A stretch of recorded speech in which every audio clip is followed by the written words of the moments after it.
All right, Sean, looks like we have the first question from Deandra. How can we ensure that there is representation in schools on a socio-emotional level, such as Black therapists, psychologists, licensed social workers who can help advocate for Black students? Yvonne, you wanna take that?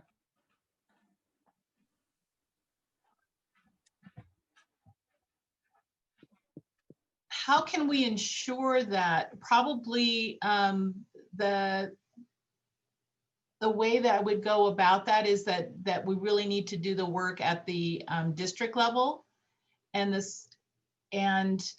school level. Number one, asking for it as parents, demanding that.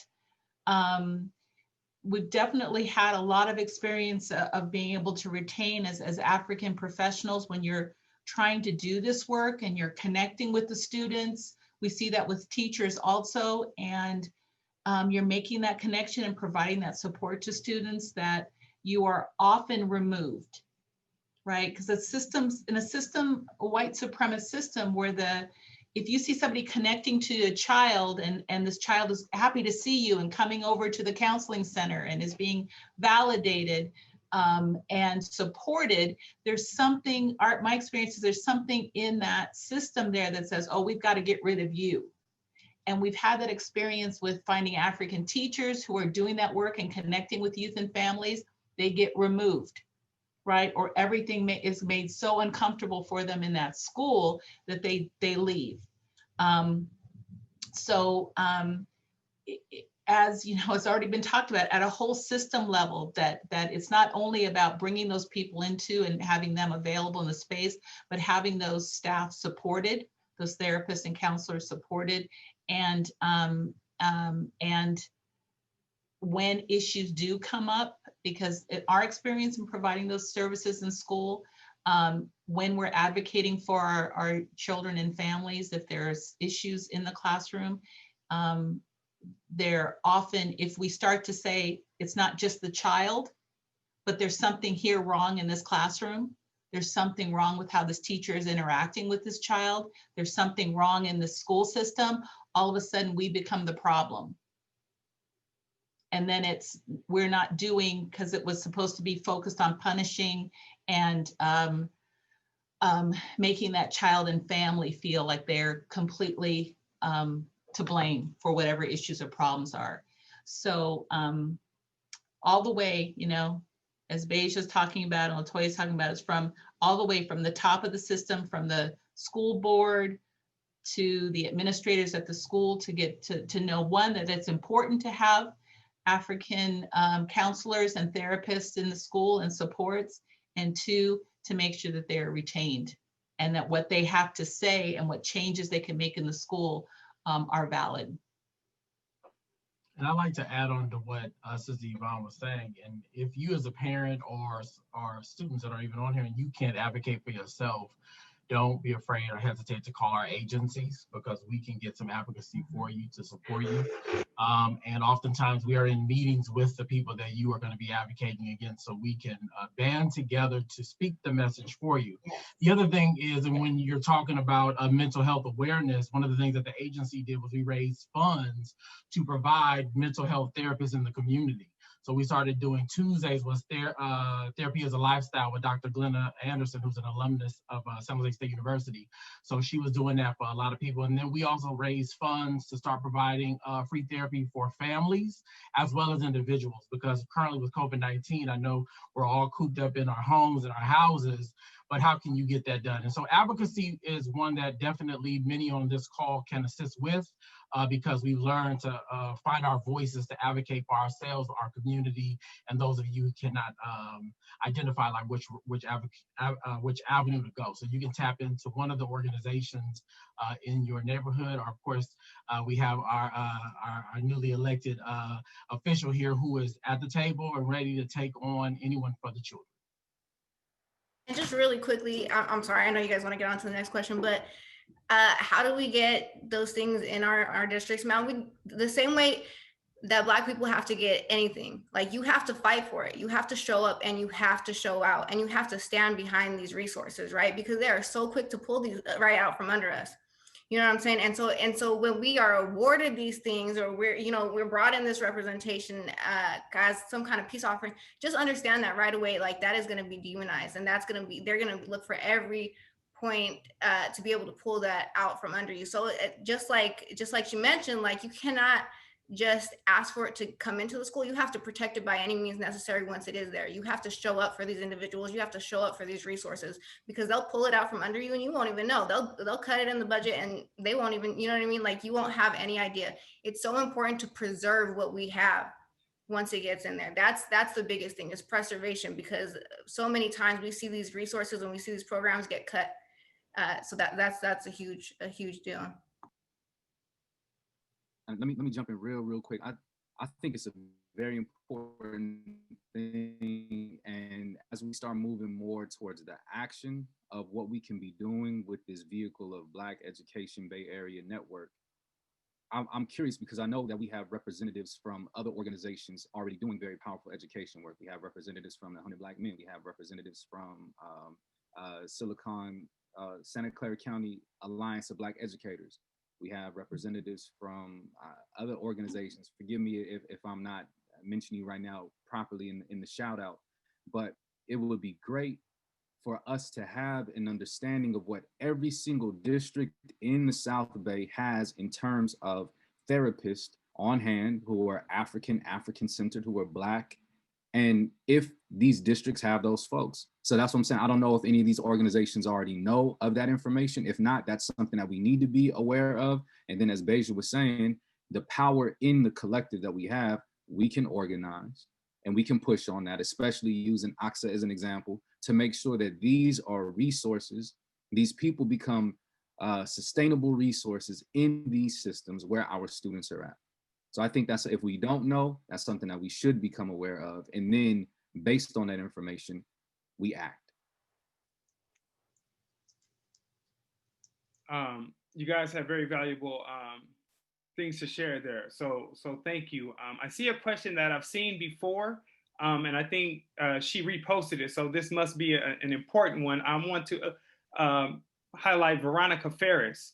She says, what steps are being taken to ensure that the education added to the curriculum isn't just trauma-based or limited to February? I actually think Tyson can probably speak a little bit to that because of the work that you're doing now with reevaluating curriculum and making sure that, you know what I'm saying, that it's on point.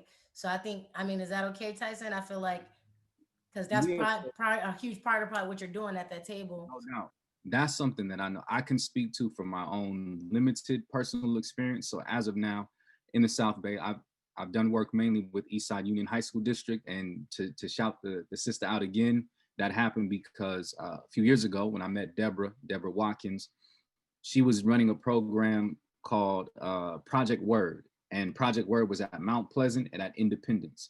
And so she was like, come in with me, do your thing, introduce your book, your curriculum to the young people. And so after that, that allowed me to start moving more in Eastside Union High School District. And now it's at a point where, as I was saying earlier, I have a contract with them where we are revamping the social studies curriculum. And to the question, in that curriculum, it's not only about centering the experience of Black people in a context of trauma.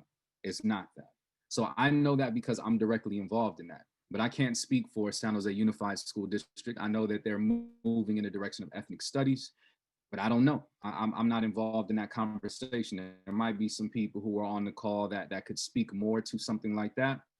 But in the spaces that I'm in and with the material that I know I've created, it's material that is focused on what Sister Yvonne was saying. It's a liberatory, revolutionary, educational experience, and it's something that is aligned with what school districts are looking for, Common Core and content standards. So it's a way to center our experience and the experiences of other people's as well, and for students to be able to have that in their learning spaces and still get credit for that work.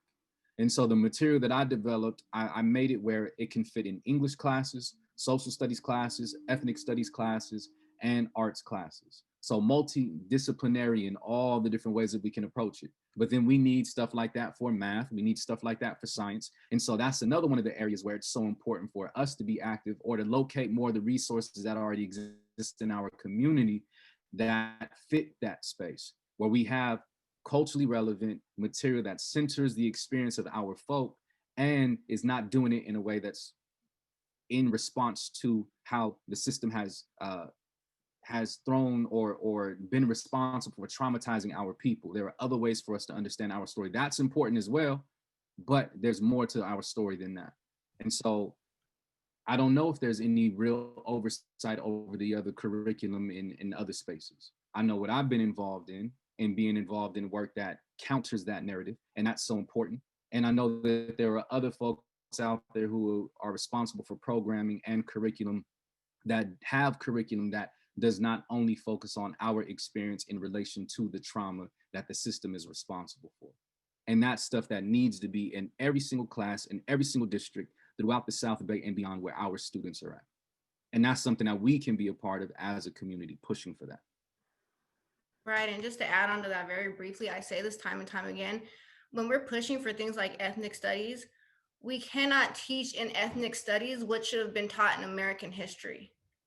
In other words, when we're talking about, slavery and this different trauma, that doesn't belong specifically in ethnic studies. That belongs in our history curriculum. You know what I mean? And that should be mandated in our history curriculum. Ethnic studies should contain so much more. You know what I mean? This should be the material that uplifts our kids, that teaches our kids about our roots and our past in an enlightening way. And so when we talk about ethnic studies, a lot of times people, they want to touch on slavery, they want to touch on, all of these different things that are very trauma based. That belongs in history. That belongs in mandated history that all of our students should learn. And ethnic studies is something completely different. So when I look at, our ethnic studies curriculum, that's something that I'm definitely sifting for and looking for. Are the things that we're teaching in ethnic studies, do they belong in history class? Because it's two very separate things. So yeah, I think that's a big thing to look out for when we're talking curriculum, when we're trying to make the difference between like trauma taught curriculums and what our children actually need to see. And I just want to add real quick, a couple things is that from if you're an educator or an administrator and you're working within a school system, from that lens, that something to consider is looking at creating a scope and sequence from the beginning of the school year. So when I managed teachers, what we did is I had them actually start with teaching students about their identity first as the first lesson. That's what when you come in September, the first thing we're doing is going through identity, so that Black and brown students are already right off top understanding who they are, who their ancestors are, and who they are in that space and what they bring to the space. And that sets the precedent for the rest of the class and for everything else that they're going to learn, because they understand who they are within whatever context they're going to be taught. The other thing is the student piece, and that's kind of more in my wheelhouse, is working directly with students, is how do we also position our students so that they can advocate for themselves when it comes to these things as well. And so that's one of the things in my book, Truth, that's for students. There's a part in there that actually encourages students to ask their teachers straight up, why are me and my ancestors not in this curriculum? Why are we only learning about slavery? Why aren't we learning about the resilience of the Black community? Like, asking those questions directly and asking teachers, like, can we learn about this? Can we talk about this? Not to say that we need to put all of the onus on our kids, that they have to carry this burden, but there is a part of this that is their experience, because our kids are ours, but they don't belong to us. And they're having their own unique experiences in school. And the more that we're tapped in with them, the more we can also equip them with the types of questions and inquiry that they can bring for themselves, because we also do want them to be agents of change for themselves as well. So there's that piece of it too. How do we send them into the classroom armed and ready to question these systems? Absolutely. And to one thing that Tyson was mentioning, because he knows what's going on where he's doing the work, representation matters, right? Representation matters so much. Because a lot of our teachers are essentially just reteaching what they were taught. They're recycling, this trauma-based information to our students. I had a conversation with one of my teachers in social studies, and this is someone who is a person of color. He's not Black, but he's a person of color, loves people and is very willing. And it wasn't until we had the conversation and I told him, I said, well, you know, African history didn't start with slavery. And for him, it was an epiphany. That's common understanding in the Black community. Like, okay, our history doesn't start with slavery, right? But he was just recycling the information that was taught to him. And a couple of weeks later, he came to me all excited, like, oh, Sean, look, I have this new lesson I'm going to be teaching. I'm going before slavery. You know, so he had the heart and he was willing to do it, but he needed some representation to highlight some things for him, right? And so when we talk about we need to be in these spaces and we need to be at the table because they need to hear these perspectives and these understandings, because sometimes they're willing, they just don't know. That's true. That's true. And Sean, there's one question from the chat from earlier from Melissa. She said, every early education and exposure to first curriculum is fundamental to success in school. How can we support Black home child care providers with resources and also pay the unpaid workers, usually family members, that provide child care? She wanted to know, can we create networks for parents to find Black child care providers? I could start that one out. One is there are two elected officials that did come out publicly regarding daycare support. That's Councilwoman Sylvia Arenas. She was the council member that noted that there were no baby changing stations in City Hall, which is the oddest of things. But she also noted regarding funding for daycares needed to be discussed. And Supervisor Ellenberg. So you can probably contact both of those offices to see where they are. I can't give you right now, but if you contact AACSA, we can pull up some links for you so you don't have to do all the work. I do have staff that work for the people. Those are two. Silicon Valley Community Foundation actually has a grant program for daycares needing funding to take care of the community's kids currently during COVID-19, since the cost of one operating a daycare, needing the PPE and needing resources. So the Silicon Valley Community Foundation. If you cannot locate these things that I'm speaking about, that's where you contact agencies like UGMA, AACSA, and we will get this information to you. Also, they are giving some organizations funding to pay for daycare so parents can, for those who are essential workers and cannot work from home, have your daycare covered. We have AACSA's COVID-19 program where we are paying for certain things to cover the community when we can. So your community-based organizations are doing the work, which you can contact us to tap in. I guess that's the word for 2021, tap in. I don't know, but we're going to use it today. And so make sure that you do that, because and don't let shame be the factor between your survival, because there is somebody, as they're noting, still teaching history from 1945 in a classroom in the 21st century, right? So make sure that you get those resources for the Black daycares. There is a list of Black daycares in our roster, so we can kind of point you into the direction of where these providers are that will be safe for your children. And another thing I'll add on that is, so although we've been focusing on South Bay, which is an extremely important area for us to focus on, in the network that I'm connected to, there's an organization, so I live in Oakland, there's an organization here called the Oakland Reach. And I think that's also extremely important for us to be looking at what other institutions, agencies, organizations have done. And over the summer, the Oakland Reach was able to acquire enough money to be able to support parents in their support of their students who are doing distance learning. So there might be something that we can do in conversation with them or research on what they did to figure out how we might be able to do something similar in San Jose. And what that does then is that gives us the opportunity to be self-determining in being able to control those financial resources within our community and put them where they need to be in our community in order to support our parents, guardians, family members that are trying to support students. So there's what the brilliant work that Milan was already talking about. So that stuff is there. We need to be aware of that. We need to be able to take advantage of that. But then the next level is, how can we do that on an even greater level in terms of self-determination and be able to acquire those resources and control them within our community ourselves, and then put that stuff back into the community to support our families that are trying to deal with that reality.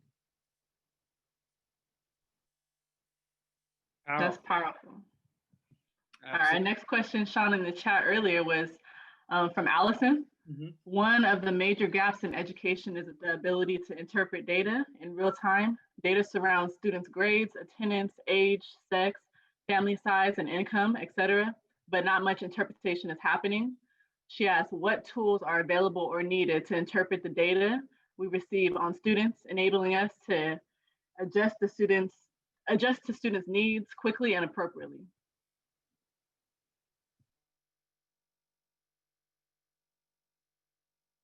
Who's on that? Who's taking that?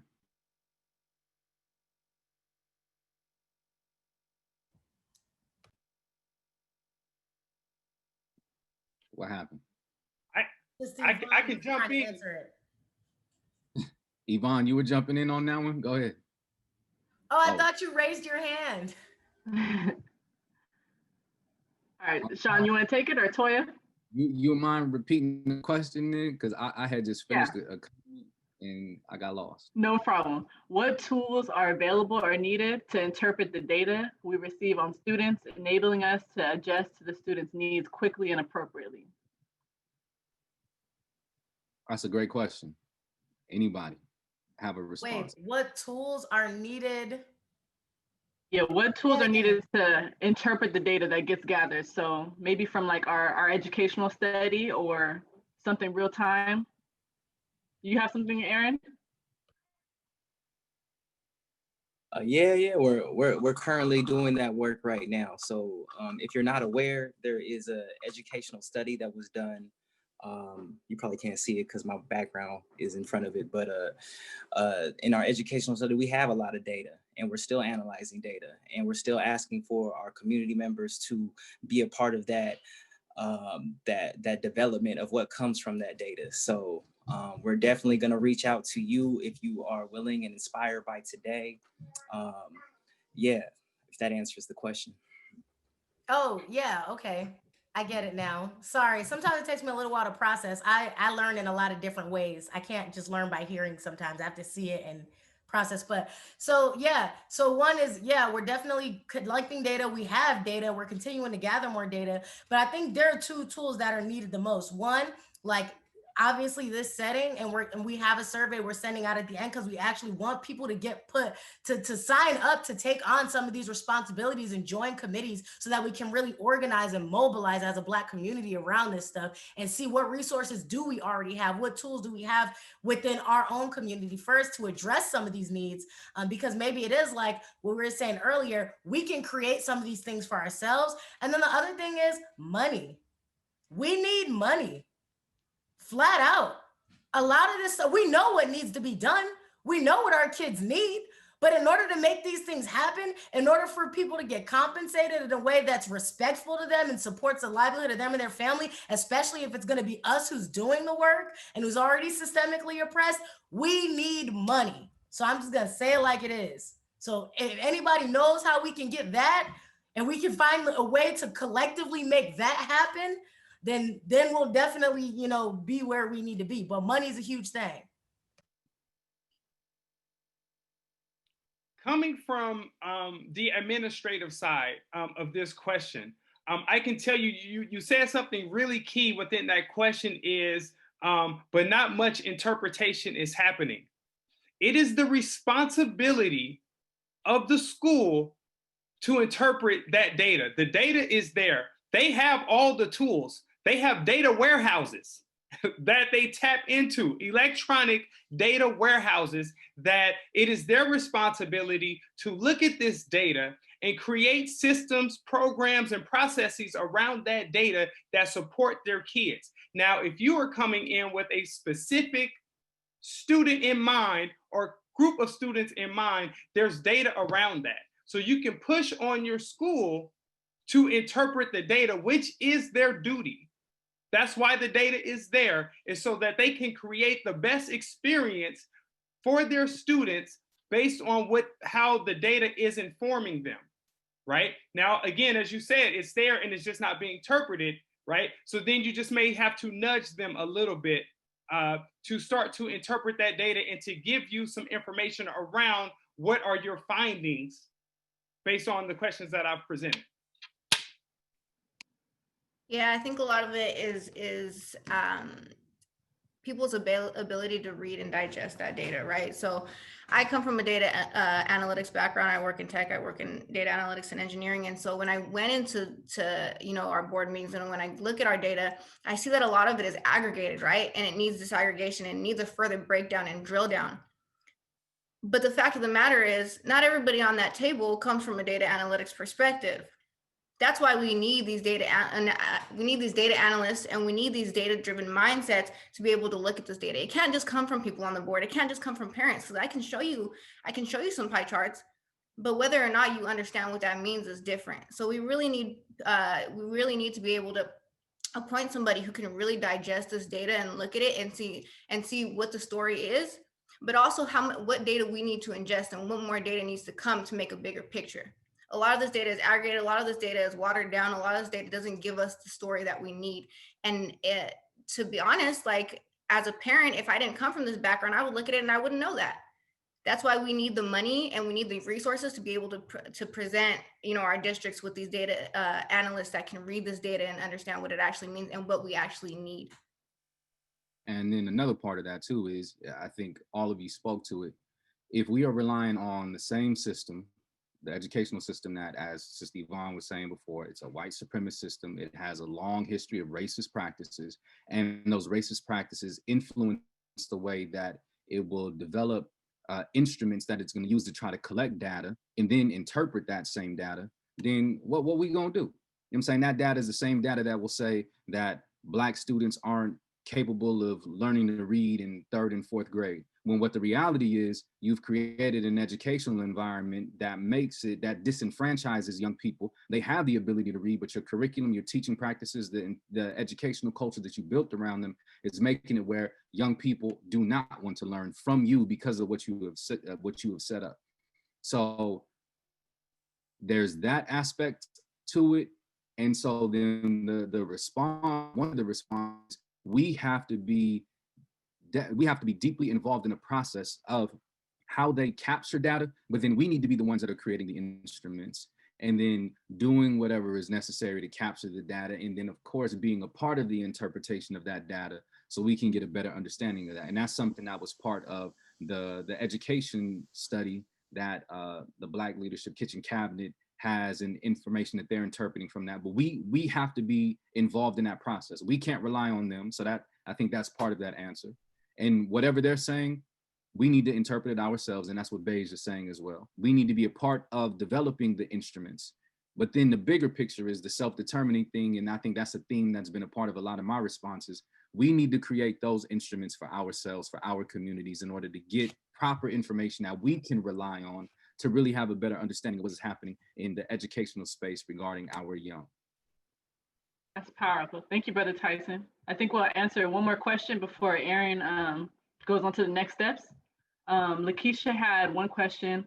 What are your thoughts on teachers learning and being mandated on the topic of cultural competency?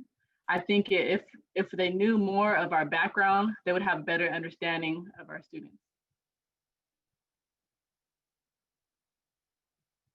I think you said it yourself. I think it should be mandated. And I think if they had a better understanding of what these obstacles look like, then they'd understand what equity needs to come in place to be able to cross them.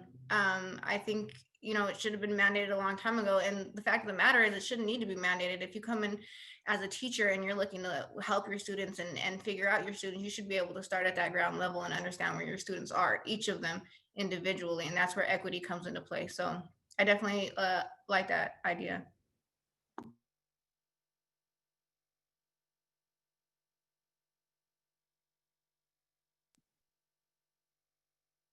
Okay, so I think that's going to wrap up our Q&A session. I thank you all for the questions that you asked, and thank you panelists for all of the insight, information, and knowledge that you shared with this community. This is only part one, so hold your questions and we'll come back and we'll do this again. I would like to, at this time, introduce my brother Aaron Eccles with Book Academy. Yes, thank you. Wow. I'm just inspired and just motivated again. I already knew about much of your work already, but just hearing it out loud, I say thank you. So I just want to honor and say thank you to all the panelists. I want to say nice to meet you, Beja, for the first time. It's great to see you. And just, yeah, again, just thank you. Anybody else though? Hold on. As the educator in me, I love feedback. I'm looking at all these beautiful Black faces. Anybody else inspired? Could you throw a little fist in the air? Can I see? I mean, I know a lot of people camera off, but yeah. All right, and I want to give a special shout out. I see. I don't know you, but just the fact that you a young man on here the whole time for this hour and some change. I want to give much respect to Raven. All right, so yeah, I just want to throw that shout out. Just another note. So this was not only just to inspire community, inspire change, but this was created to inspire action. So there's going to be a survey in the chat. I'm not sure who's in charge of that. Go ahead. We're going to put a survey in the chat. It's going. The poll's going. So feel free to complete it if you haven't already. Okay, but yeah, that was the poll, but we have a chat. We have a survey that we were supposed to put in the chat. All right, so that goes in. Okay, yeah, all right. So what that is though, just to explain, is just we want to inspire that action and we want to organize that action. So fill out that survey. If you're truly inspired, like I'm inspired, I'm re-inspired. Please fill out that survey so we can really organize our people to really do the work. So on top of that, I definitely want to just put I guess it's not selfish, but I want to put an announcement. So me as a organizer and director of Book Academy, which is a sister program to Destiny Academy. We run this together to serve our kids. We are looking for volunteers. So if you're looking to put feet to the ground, please check our programs out. We're looking for volunteers to do the same thing we're doing tonight, inspire, educate, and teach, but specifically our young people. So please, help us out, volunteer. And it's an easy way, and this can be done at any age. Even if you're in high school right now, there is elementary kids on our platform that just need another Black face or brown face in front of them just to inspire them. So I want to selfishly put that out there. And one thing, I don't want to forget anything that I'm supposed to mention. Also, let me not forget that this is only a part one of this educational forum. So we will have a part two, and it will be posted on our website. But however means you heard about this, it will be posted there as well. But definitely check us out on the website. It's a Black Ed, but it looks like blacked, bayarea.org. All right, and check us out. We're gonna have all the resources, because I'm mind blown already, because there was already resources shown shared in the chat, in the voices of our panelists. Please check out that website so that way you can have the resources that you need and we're asking for in this chat. That was, without further ado, if you should be filling out that survey right now, that'd be action right now. Don't wait, because we might forget. But as you're filling out the survey, I want to also present to you, and I'm honored to have a performance for you. So Latoya Fernandez will be the next on the mic, and she's gonna perform a piece called Black Power or Black? No, Black. Black Lives Matter. I'm sorry. And I said, I've been messaging you, telling you now, like, it's getting late. I don't need to perform. People trying to go, but you guys really. Hey, Latoya, though, you should give them a couple bars and also let them couple bars. All right, they need to hear. No, what's that? Tomorrow night, though. Let them know about tomorrow night. Oh yeah, definitely. I'll definitely let y'all know about tomorrow night. Yeah. So first of all, tomorrow night we have a direct action. So as part of this, the mobilization piece for us is we're still on defund the police. And for us, that means getting cops off our campuses with our kids, because that's that first direct line with them in the school to prison pipeline. And even though we have the smallest percentage, our race out here, our kids still are having more interactions with the police. and it's starting in school. So we want them off our campuses. It was San Jose Unified. We're protesting at their headquarters tomorrow night because we want them to completely end their relationship with them indefinitely. And we also want them to prioritize what's called the Derek Sanderlin resolution, which will bring restorative justice and mental health resources and reallocate that $1.3 million that SJPD is getting and have that put into resources that our community needs. So we've been pushing on them. We've been putting the pressure on them. We're not stopping until they bend to our will. And we're going to be pulling up on them tomorrow. We have a caravan, so for socially distanced, careful. Then we're having the protests at the headquarters. We're also going to have a digital version of this going on as well. And so we'll make sure, I think we have everyone's contact information who registered for this. So we can send those flyers out to y'all via email, but we do need our community to mobilize around this. You know what I'm saying? Like when Beja, she brought up a good point earlier, we got to show up and we got to show out. If we want these changes to happen, we got to show them that even in the middle of a pandemic, in the middle of a surge, our kids' safety is still number one. We will still show up and fight against the system regardless. So it's important for us to send them that message. And the message really is, if you are not going to do this, if you are not going to prioritize our kids' safety and well-being, we will pull them out of your schools and we will create our own institutions. And it's not lost on us, the money that you'll lose because their butts won't be in your seats. So that's where we at. We're putting our knees on their necks. So if y'all want to join us in that, we'll be sending out information and that'll be tight.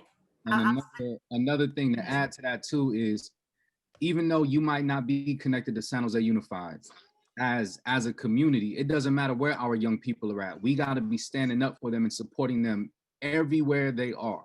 You know what I'm saying? So we got folks who are here in the South Bay. We have folks who are talking about they got young people in the Peninsula, East Bay, even beyond that. We have to show up as a community to support our young people wherever they are. So San Jose Unified has a situation, and although the students are not on campuses right now because of distance learning, we still have to show up. And so this is one of those easy call to actions that we can do as a community. We need to be practicing that as a community, to step up and be there to support our young people. And then we keep that energy, that same energy going in some of these other areas that we need to be focusing on. So this is something that as Toya was saying, we can send the information out if y'all are interested in being a part of it, however you can, whether it's being there in person, being a part of the digital effort, or being a part of the caravan.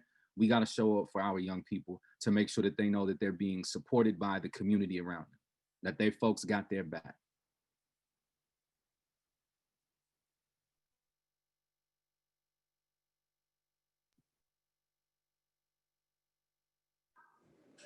You gonna cue us out, Latoya, as we go out? Oh, y'all really want me to spit the bars? All right, I'll spit a little bit of that. I'll spit that piece, the first part of it a cappella. All right, here it goes. Dear white America, why are you so pissed at me? Is it that my history eliminates the mystery? You deem me powerless. I'm undefeated, cowardless. Resiliency is prowess. Ascended the lotus flower. Told you couldn't kill me. Desperate to play the part, not destined to be my equal. No matches to light the dark. Finishing, I just started, was happy to birth the trauma. You ended up breeding artists. You hating the stretch marks. I'm embracing these war scars. People in fast cars. My people with slow starts. Refuse to play small parts. My people topping charts. Delivering raw art. Can't oppress a generation when freedom is at heart. When freedom is at heart, no stopping it when it starts. When freedom is at heart, community sadder. Black Lives Matter. You're mad that we said it. We're mad that we had to. The Underground Railroad took strategy. Who Harriet had to be could only come naturally. The Moors colonized Europe, displayed apathy, stole a perfect blueprint, splash paint catastrophe, disarmed unarmed relics, reverse psychology, blowing up shooting stars that brought you astrology. Despite the mission of total Black execution, we show up to the table as peace as the solution. Embracing these war scars, people in fast cars, my people with slow starts, refuse to play small parts, my people topping charts, delivering raw art, can't oppress a generation when freedom is at heart. When freedom is at heart, no stopping it when it starts. When freedom is at heart, community sadder, Black Lives Matter. They're mad that we said it, we're mad that we had to.